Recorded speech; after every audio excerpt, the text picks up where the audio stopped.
Pinulong na ng Sugar Regulatory Board ang mga sugar stakeholders at mga sugarcane farmers para talakayin ang kondisyon ng mga apektadong sakahan dahil sa lumalalang epekto ng RSSI sa Negros at Panay. May detalye si Denise Osorio.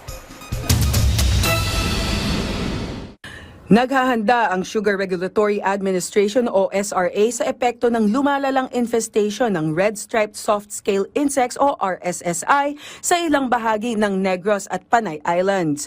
Pinulong ng SRA ang mga sugar stakeholders at mga sugarcane farmers para talakayin ang kondisyon ng mga apektadong sakahan. I know that the sugar industry is very important for the Negros Island region. And the SRA and the DA will put 101% effort into trying to find a solution. However, this solution entails the cooperation of everybody. There are theories coming out, los-losan ang tubo, remove the leaves and everything. But although all of that helps, no, it does not actually kill the pest. So we should first kill the pest. Ayon sa Extension Services Division Visayas ng SRA, mahigit 87 hectares ang apektado ng RSSI nitong May 22, 2025. Mas lumobo pa yan o halos times 10 ngayong June 6 na umabot sa higit 890 na hektarya. Katumbas yan ng 21 LGU.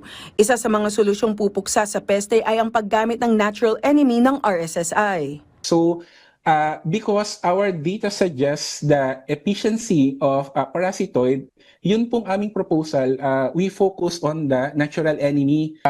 Ang strategy po sana namin is mag-identify kami ng mga areas kung saan mataas yung parasitism, and then kukolektahin po namin yung mga parasitoid, and then dadalhin po namin sa mga areas kung saan po mababa yung parasitism para po i-augment sana yung natural enemies. Bukod sa parasitoids, mahalaga rin ang field sanitation.